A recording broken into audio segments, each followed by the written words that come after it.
Yes, so there'll be a Q&A section later on in the program for us to answer any of your questions. We have myself, I work at Safe Passage, my colleague Ali, do you want to do a little wave or hello? Hello, it's Ali here.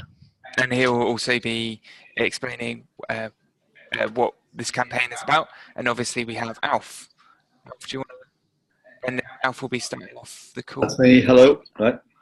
Yeah, so without further ado, also there's Beth, our campaigns lead behind camera. There she is. So yeah, Ali, without further ado, do you want to explain what this is all about? Right, okay. Well, first of all, thank you very much indeed for organising it, and thank you all for coming in on this. It really is a very important issue. This is the 80th anniversary of the Kindertransport. We took, as a country, we took 10,000 children, unaccompanied children, from Germany, Austria and Czechoslovakia in 1938 and 1939. I was one of them, and clearly all of us who came on a Kindertransport, our lives were saved by that journey to safety. And what we're saying now is that really, as a country, we can do the same today. I was in Greece about 2.5, 3 weeks ago in Athens, and then I went to Lesbos, one of the islands, where I looked at 3 refugee camps, and it was quite shocking. I find it so distressing. I'm still haunted by what I saw. Young people, children, adults, a mixture, all stuck there with almost no prospect of getting away at all, unless some other country says, we'll take you and we'll welcome you. And some of the conditions were as bad, if not worse, than any I saw when the jungle was there in Calais. So the need is absolutely there. And there are young people who have no lives at all, just in this, what is virtually a prison camp. So what we would like is all of you, you're good campaigners, is to do something to push local authorities so that they will take more. We have a very simple ask, really. We're saying that we took 10,000 Kindertransport children in just over a year in 1938-39. We're saying, couldn't Britain take 10,000 children over 10 years? That's to say 1,000 a year, which, if you work it out per local authority, would be 3 children per local council. That is a very, very modest request, and yet it would make such a difference to the children who are stuck there in these desperately awful conditions. These children shouldn't have to be in such conditions. It is a disgrace, and it is a humiliation to all of us who are living more comfortably, that there should be children in such desperate circumstances. So what we're really saying to all of you is this: local authorities are the key. Obviously, if you meet your MP, that's fine, get them on board as well. But in this particular case, local authorities are the key. And if you can approach your local council, your local councillors, and see if you can get a meeting with them to ask them what we want them to do. And that is a simple request that they should take 3 unaccompanied child refugees a year. It's very, very small. It's very, very simple. And frankly, I hope I've got the arithmetic right. That is 3 a year, okay? And if you approach your local councils, you can probably work out whether you've got a contact on a local councillor, but approach your local councils, work out who the key figures are on the committees, and talk to them and say, look, this is what we want. It's desperately urgent. It is important. It's a major humanitarian issue, and we should all rise to doing something about it. Otherwise, we're just turning our backs on these children, and that's too awful to contemplate. So, are you up for this? Are you up for talking to your local councils and doing a bit of effective, intelligent, positive lobbying of your local councils to get them to do something? Are you up for doing it? Put your hands up. Yes? Are you up for it? Fantastic. Okay, that's terrific. Yeah, put your hands up or say in the chat. Oh yeah, you're not going. No, don't go away yet. No, there's more to come. But if you can, that's great. Thank you very much indeed. It is really important, and obviously, Safe Passage will help you if you come across something odd or surprising. There wouldn't be. They'll all say it's a bit difficult, or they might say it's difficult, or they might just say yes, they'd like to do it. And it is such an important thing to do. And you'll be helping to give some young people a decent life opportunity when they've got nothing going for them at the moment at all. Okay, that's my ask of you. Thank you for agreeing to do that.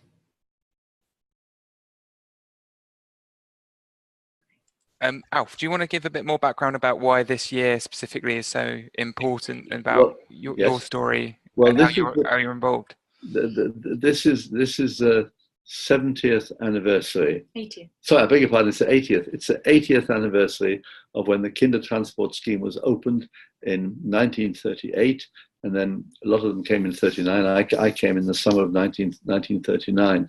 So it is the 80th anniversary. It's a significant event. And we believe, because of the significance of that event and the generosity that this country showed, no other country did it. Even the Americans said these people will be extra to quota. So Britain was the only country that did it. And we did it, and it was a great tribute to our humanitarian reputation that it happened. And what we're saying is, we did it then, we can do it now. That's the question.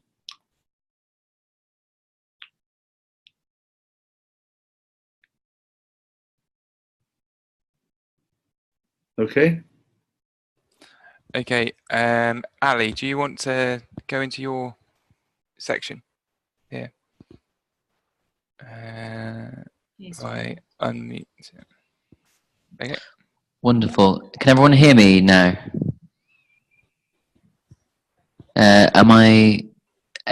Yes, fantastic. So thank you for that, Alf. That was really, really brilliant and really inspiring to hear a bit of your story and a bit why this matters to you.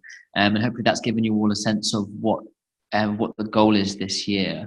As Alf says, if every local authority in the UK resettled just 3 children each year, that would be 10,000 over 10 years. But obviously we think certain councils can do more than 3, and actually certain councils can do more than that.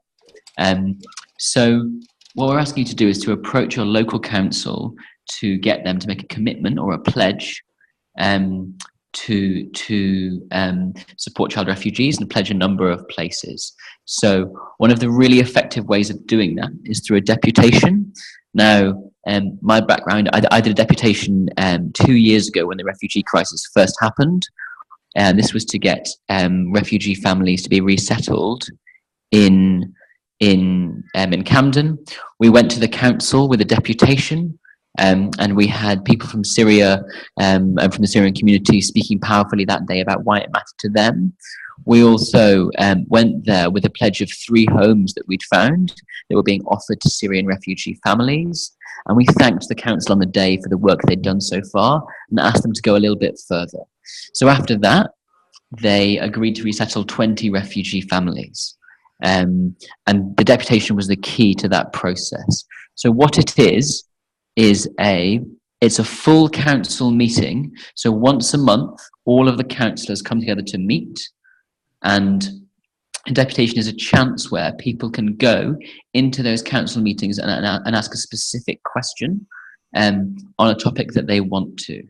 So almost every single council in the UK allows it. In very rare cases, councils don't, but it's an excellent way of getting all the councillors to answer a question in a specific area. So now I'm going to walk you through the how of how you would do a deputation and take you through 7 steps that would show you how to do that. So as someone's really helpfully pointed out, if you go into the reminder email from today,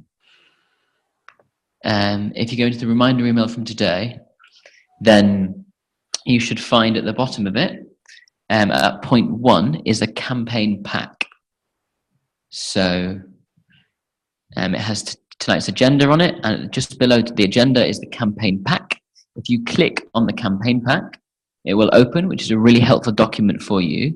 And if you scroll down, ignore most of it to page 6 and 7.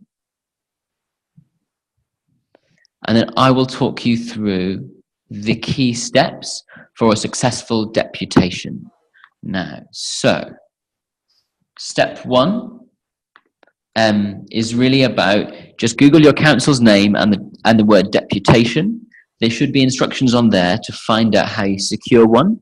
It will mention the next date where the next full council meeting is, that you can do that. And you can submit your question through an online form there.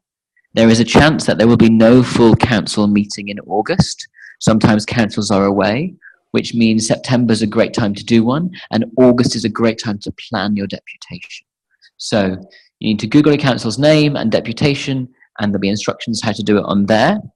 You then submit your question through an online form. This usually needs to be at least 1 week in advance.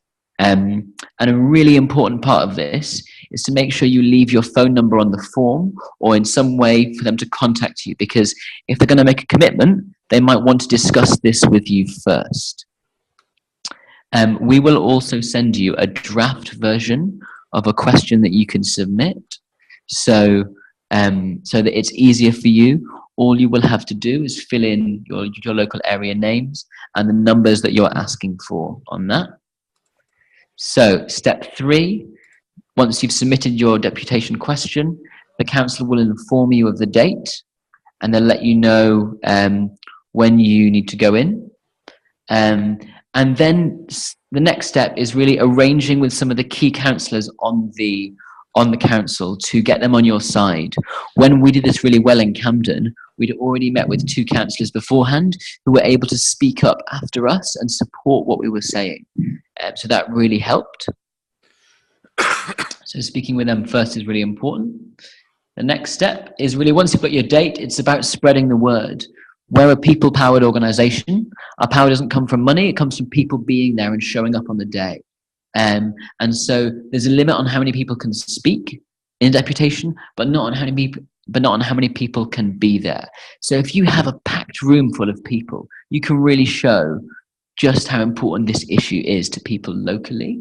And the fact that people don't often go to full council meetings will really show how many people locally support this issue, and there's a real strength of feeling within the place that you live. One thing you could do is all stand up when the question is being asked to show just how much you support it and show that you're all united on the issue. So you're at your deputation, the moment's come, you've got everyone in the room. So it's usually a moment of tension where you ask the question to the council. You could have different people speaking at that moment as well. And there's a really important point that sometimes the council won't always give a clear answer. So that's the really important point, is to seek clarity if there isn't one. So if you don't get a clear answer, always seek clarity from the council on whether they're agreeing to this or not. And if they won't agree to it there and then, a good way to get a next step is to ask for a meeting with them to discuss this and how they might do this. The final thing is to make sure that their response or their commitment is public. It's really important that that happens, so that you can hold them to what they said. So it's important to, if you can, to invite the local newspaper to come with you on the day to hear the commitment. And if you can't get them to come along, it's really important to tweet out to the council to thank them for what they've agreed to, or make your ask public that way, and make sure you tag Safe Passage as well in that, so we can see that.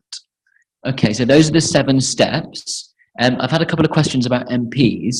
I'm just going to hold them until next. We're going to have some questions. So if you have a burning question, please save it or put it in the chat, and we'll answer the questions very, very soon. I was thinking we could go to some questions with for Alf, if people have questions for Alf at the moment. I think there was a question earlier on for Alf that said, a question for Alf, with Kinder Transport, were councils involved then, or was it charities and individuals? Alf, would you be able to answer that?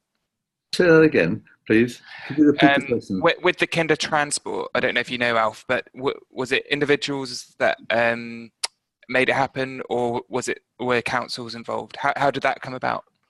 Well, I can tell you about the ones from Prague, because the man who organised it, who died a couple of years ago, aged 106, was a man called Nicky Winton, who I got to know very well. And he stumbled to Prague really by accident and discovered the situation that was there. And he began organising it. He said, I've got to do something. Other people would have walked away. So he did that. He organised it. He had to arrange for families at the British end to either relatives or families to foster the children. He had to arrange all that. And he did it with a small group of helpers. And he had to fight the British bureaucracy, and he had to tackle the Nazis who were very suspicious of him. And he got 5 or 6 train loads to leave Prague for London.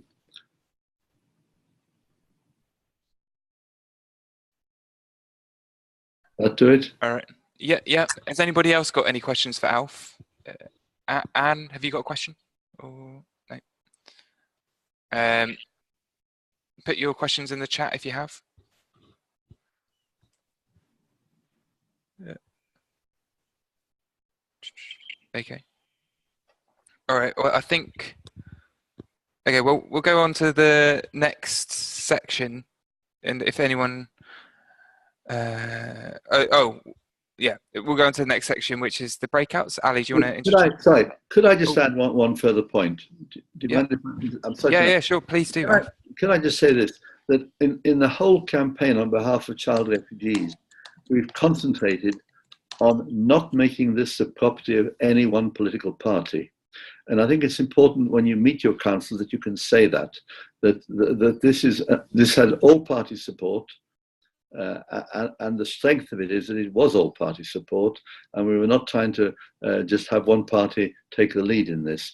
I think it's a good point to make when you're talking to your local council so that they understand, because if you're talking to a Conservative council, it's important they should know this is not just a Labour Party thing. We've had Conservative support in this as well as Labour support, and SNP support, and Lib Dem support. There's one more question for you, Alf. What is the current level of support in government for taking child refugees? Quite a difficult question. There are a number of different routes. As far as my amendment is concerned, which is for unaccompanied child refugees who don't have family here, then the government have arbitrarily put a stop to that, capped it at 480, and we've had about 250, which is a very small number.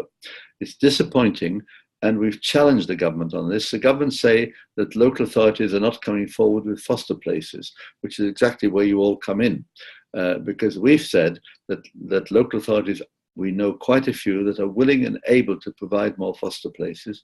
All we need is for the government then to respond to that position by local authorities. So that's where you come in, and if you approach local authorities and get them to make a commitment, then that puts more pressure on the government to act and provide children and get them to come over to meet that commitment.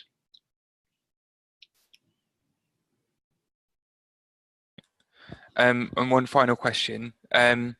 I don't know if you know about this, Alf, about the Sandhurst Agreement, and has that what happened? What was agreed in January with the Sandhurst Agreement? Has that been happening? We were quite cheered by that, because we thought here is a method of making it happen, and that was supposed to speed up the process whereby unaccompanied child refugees, particularly those in northern France, would come to this country pretty quickly. I'm not sure that very much happened about that. I think it was a statement, and it's one of the arguments we're using, and we're going to go on using with the government to say, you got that agreement between our Prime Minister and President Macron, and surely we should act upon it. We all had our hopes built up. So the answer is, it's a good point for us to go on lobbying the government on at a parliamentary level. Okay. So thanks, Alf. Thanks for asking those questions. If you want to stay with us, or if you might need to leave, I don't know. But it will go over to Ali now, who's going to explain the next part of this call. Brilliant, yeah. And just to follow up on what Alf said there as well, I think it's really important that we all think about the councils we're working with and what their interest is in this, and thinking about how we can appeal to them. If they're a Labour council, how can you appeal to them in this? And if they're a Conservative council, how can you play up the fact that it was the Conservative government who resettled, or who agreed to resettle 20,000 refugees. It's really important that we celebrate the great work of people, and are able to think about who we're acting on, and who the council are, and how we can appeal to them. It's a really important part of this. So how can you help them to say yes? With this issue, it might be, as Alf mentioned, offering to host a fostering party to invite some foster parents to come forward. It might be asking for foster parents to come forward locally and publicising that as much as you can. So think about that. I'd also encourage you to think about if the council has already settled some refugees already, are they experienced in this? And think about how this ask plays into that. Is it that they've done some amazing work on this, but could resettle more refugees now? And how can you play that up when you speak to them, and appeal to them in that way? One of the other things is that councils are used to hearing from what we call the usual suspects. So try and think about how you can appear differently when you meet with a council. How can you help them to say yes to this? And how can you ensure that you're not the people they're used to dealing with, but actually you're doing things differently? Now, one of the ways of doing that is by inviting different people to come with you. So do you know a refugee locally who could come and share a bit of their experience and make the ask to the councils? Or do you know some influential members of the community who are close to the council? Maybe it's a local rabbi or a local priest who are close to the council who could come and support you at the event. Could they be by your side at that moment? That's something to think about. The final thing to think about is always ensuring on the day, just reminding people to come along and be there at the deputation is really, really important. As I say, the more people you have there, the more powerful you look. And that's a really important part of this. So we have spoken a lot for the first 25 minutes of this call. We'd like to break people up into groups now, just to do some initial reflection on your local context, and some thoughts on the local council there, to think about how you might persuade the local council and where they're at and what you could ask for on this. So I believe we're going to split you into small groups of 3 now, just to have an initial conversation about this, and you'll all be unmuted so that you can speak on this. So Yeah, everyone's ready for that? I'm going to do that right now. Okay. Brilliant. So you'll all be put into different chats, and then we'll bring you back in about 5 minutes. Okay. Excellent. Open all rooms. Okay. So you've all been invited to join a room. Great.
Hi everyone, we're coming back into the main meeting room. I hear some of the breakout rooms that weren't as successful as others. I hope most of you managed to be able to have a conversation. Okay. Everyone's got like maybe 30 more seconds to come back.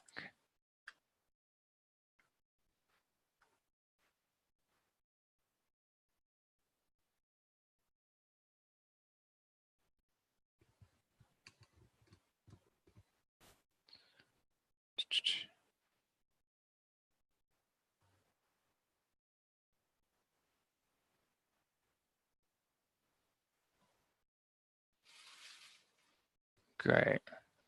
Okay. Great. I think we're all back. Okay. Where is Ali? Just trying to find him.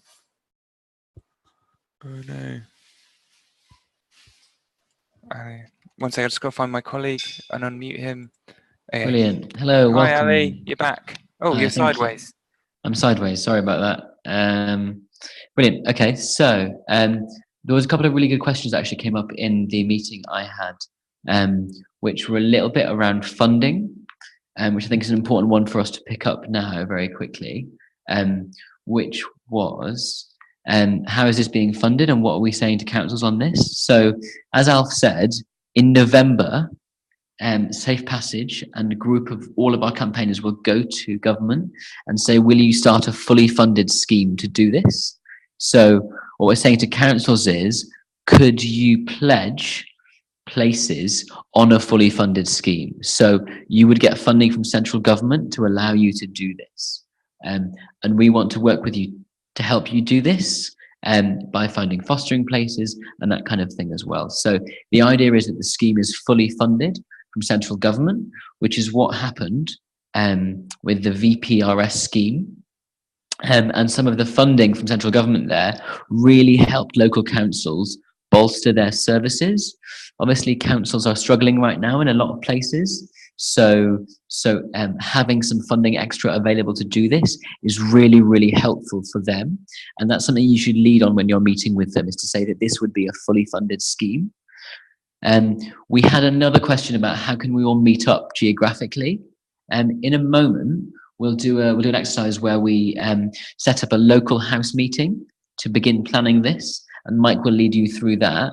That will give you an idea of geographically who you can link up with, and then we'll also direct local supporters to that meeting to support you, but Mike will give you more detail about that. I believe we're going into some more questions now. So if you do have any other questions, please do put them in the chat and we can try and answer your questions now.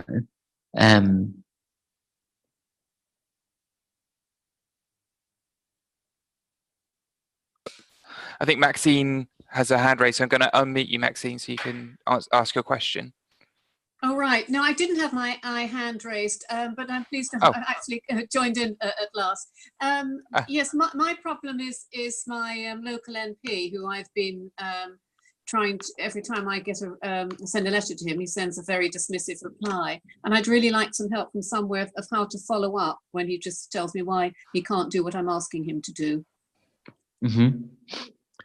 Thank you for that, Maxine. Well, basically, if you want, I can pick that up with you outside of this meeting, because I guess we're going to focus on councils here, but I'd be happy to meet with you and chat through that on the phone, possibly, about how you can appeal to him and how you can bring him on side. Does that make sense?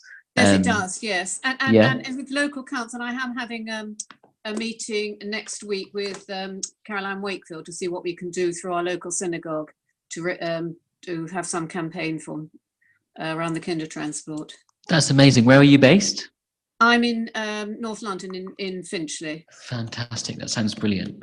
Wonderful. So there's quite a lot of large Jewish communities there, which we were trying to get involved. Yes, that sounds brilliant.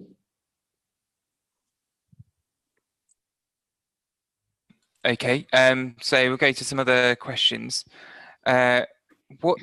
Ali, do you have any idea about this? What do we expect local councils will say are the issues preventing them from pledging numbers? Like lack of budget and so on, and how do we counteract these? Yes, exactly. So yes, the lack of budget will be the main one. There also may be something around resources for kids who are in care now. So in terms of ensuring that there are enough resources for kids who are in care and refugees who would come into care. So I guess leading with the fact that it's a fully funded scheme by central government is a really important part of this. I would also say often councils are worried about their care system. So if you can say, look, this scheme would actually help fund the care system, that's a really important point to make in the way that VPRS also allows that to happen as well, which is a different fully funded scheme from the government. Councils may also say that we are a rural area. We're not sure how to deal with refugees, but refugees have been resettled all over the UK. And in fact, on this campaign, Perth and Kinross Council have, who are up in Scotland, in the middle of Scotland, have pledged 20 places for child refugees on this. So there's always the argument to be made that it is possible in a rural context. And likewise, in a city context, in a metropolitan area, Hammersmith and Fulham Council have pledged 100 places for child refugees. Sorry, when I say the term VPRS, what I mean is the Vulnerable Persons Resettlement Scheme, which is a mechanism that allows families to come to resettle here. So when David Cameron agreed to resettle 20,000 refugees from the region, it was the VPRS scheme. So hopefully that's clear. Ali, so do you know about the different types of councils and which one they should be going to ask for this deposition? Yes, so essentially, your local council, it will depend on the different area, but your local council, if you're in a rural area, either the borough council or the local will have responsibility for children and children's services. That is the council that you want to approach. It's very different for different areas. Obviously, in cities, often it's the city council that you want to approach, but it's worth doing a bit of research to figure that out and to figure out who has responsibility for those children that would come in. Yeah. There was also a question on VPRS actually getting the full number here. So we pledged to resettle 20,000 refugees as a country. Over 11,000 refugee families have come in already through that scheme. And we're on track to meet that target by 2020. And it's a really good example of a scheme working well in terms of the funding that's been available from central government to do that. Any other questions? I've seen all the ones I've tried to answer all the ones I can see on the chat. Does anyone else have any questions? I think there were some questions about other refugee groups in their area. Should they make them aware of what we're trying to do? Should other like-minded groups, basically? Yeah, that sounds great. That sounds great. It would be great to get them to come on board with this and to ask them if they would perhaps be part of a list of organisations who support this. You could mention that in the council meeting to say we've got support from the 20 different local refugee charities or the 5 different local refugee charities. So that's a really important part of this as well. Sometimes I think we can also let the perfect be the enemy of the good. So rather than going to meeting with absolutely everyone first, it's worth going to meet with a few and then going to the council to try and get your commitment. So yeah, I'd say don't let the perfect be the enemy of the good always, but get as much support as you can locally. And I think there's just one more question around, do we know whether this scheme is going to be fully funded?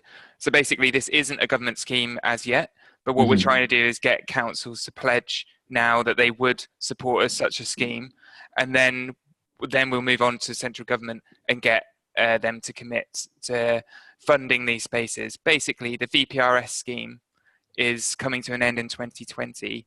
and it needs to be replaced with something, and we're saying it should be replaced with this.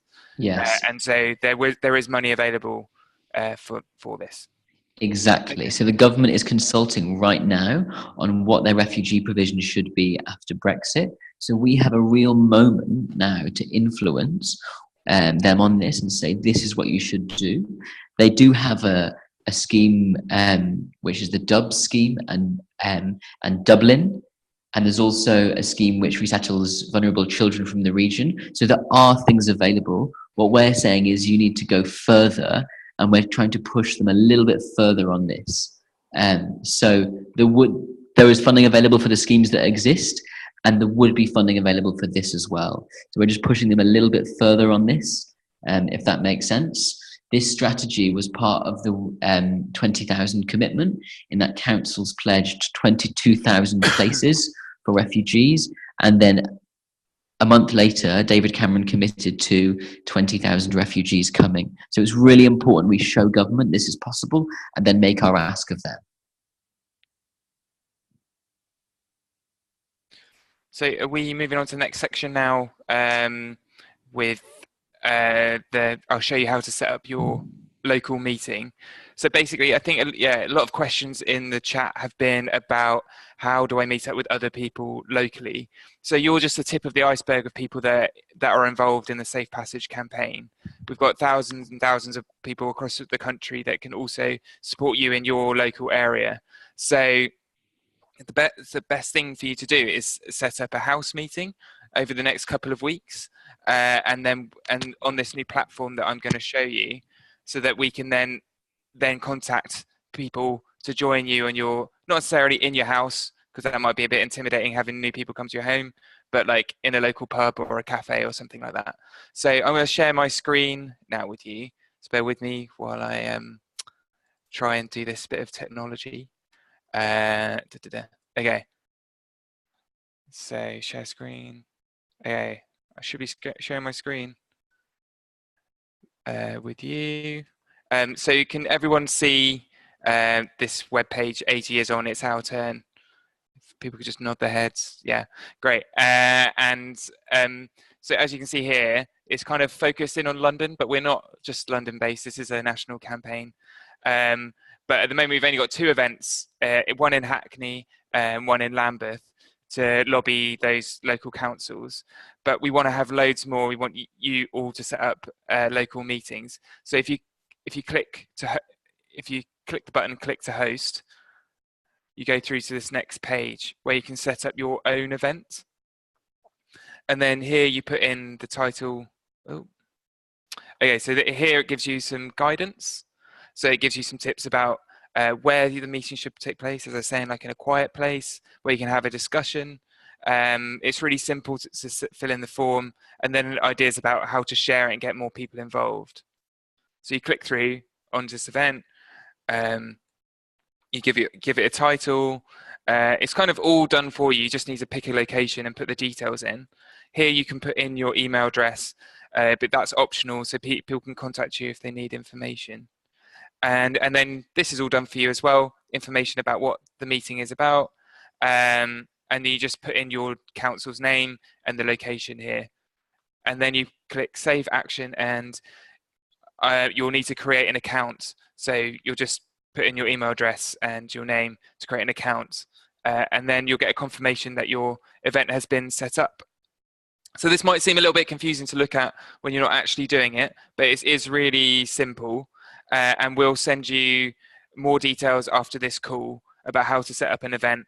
And I'll also provide you with my number, so you can give me a call and I can help you, guide you through the process of setting up an event if you have any trouble. But this is a really important way of going to lobbying your council with a group of people, because you can do it individually, but you're going to be so much more powerful if you're doing it in a group. It's going to be much more fun. You can celebrate your success together. And you don't know, in your local area, there might be loads of people that were interested and have different skill sets about getting your local press interested, about people might have done this before and have that kind of skill set. So yeah, you don't know who's around the corner and who can help you with your lobbying. So I'd really recommend you set up one of these events to get your local campaign off the ground. Okay, I think we got to. Is it? Does anybody have any questions about that? Oh, I see. Ethan, you're in Hackney as well. So I'll send you. I'm going to send out a link to everyone in Hackney to my event, so you can come along to that. Yeah, if anybody else has got any questions about setting up an event, please let me know. So yeah, this is the best way to connect locally with people, because once you've set up an event, well, we can see if there's 2 events in the same council straight away, and so we can merge the 2 events and we can team you up. But also, the likelihood is there's like how many local authorities? There must be like 350 local authorities or thereabouts. So we need to get as many. We need to get you all setting up events so that we can start spreading, these events. What is the webpage called? The link to this webpage is in the last email that I sent you, the same one that has the campaign pack. But it's on the Safe Passage homepage as well. But I'll also send you the link after this call, so you won't miss it. Okay. Should I go back to you, Ali? Are you on? Unmute you. Yeah. Hi everyone. Yes. So if it's useful as well, we can provide some of the information for you on your local council and how many refugees they've resettled. And we can let you know how many refugees they've resettled, but also we'll send you a document which will allow you to say to your local council, we also resettled this many kinder transport children 80 years ago as well, which is a really great way to make a legacy argument to them. I've had a lot of questions all about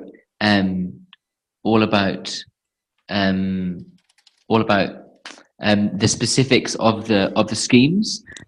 What I will do is, rather than going into the heavy detail of that and getting everyone quite confused, I will send you a document which outlines the schemes which exist currently, so you can have a look at the detail of that.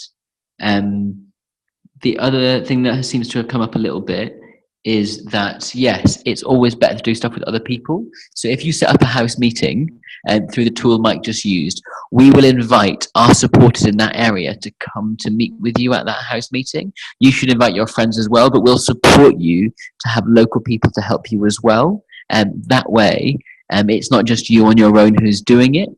You'll have supporters nearby who are helping you with that, and you can bring your friends along to help you do that as well.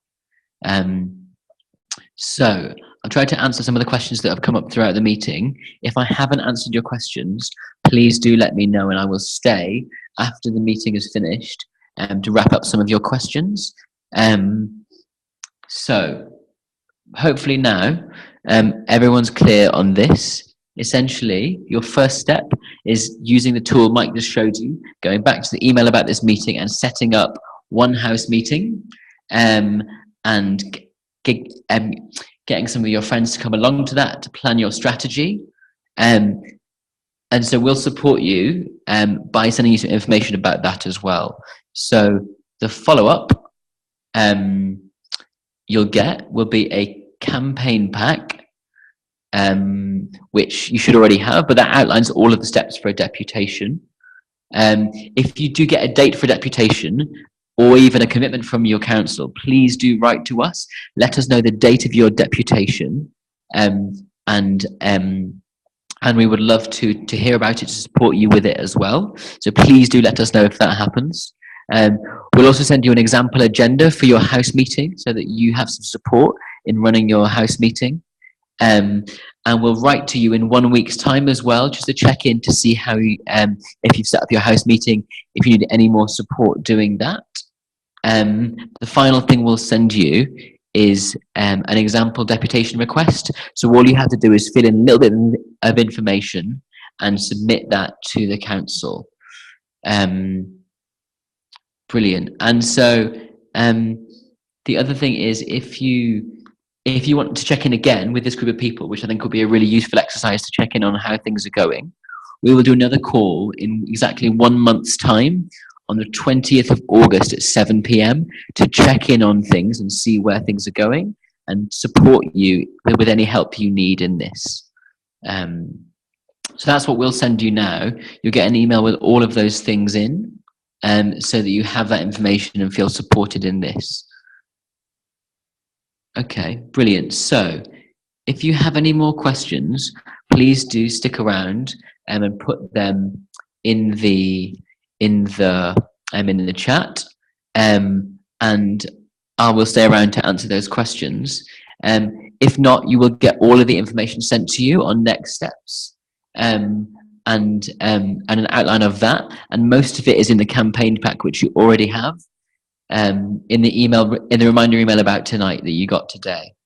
So a lot of the information is in there. I hope you're really excited, just like we are, in the same way that we could win something amazing together. As Alf says, this could be the moment where we recreate something like the Kindertransport. It was normal communities 80 years ago who made that happen. People who, like Nicky Winton, got up and drove that through Parliament. We could do a similar thing here and have a massive impact on the way refugees are treated in this country and resettled here in the UK, and actually shape the future of Britain and its refugee provision together, which I think is a really exciting thing. And I'm looking forward to working with you all on that. I'm going to hand back over to Mike very briefly.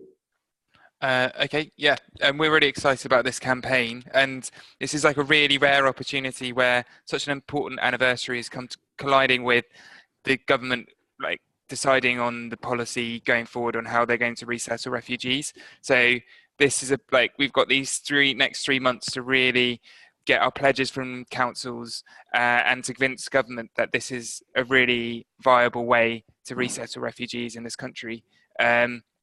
So yeah, we'll send you all the details shortly after this call. I think we've got one more question from Lauren. Can't commit to organising a deputation. Well, if you're moving house, that's fair enough, and you're going to be in different local authority. But it's this is a campaign that is really going to, in September was when the deputations are largely going to be happening. So if you've moved in August, it might be good to set it up then or get in contact with us. So yeah, well, we can set up a Google Doc if you would like, so people can share their details in this call. If you'd like to share a link to a document, that would be great. And we can do, if you wanted to do that now. Great, thanks, Imogen. Okay, yeah, I think that's everything. If people want to stay on in the call so they can answer the Google Doc, but that's it from Ali and I. But please save the 20th of August in your diary so we can have a follow-up call and yeah, see how we're all getting along and answer each other's questions, basically. Okay, so thanks everyone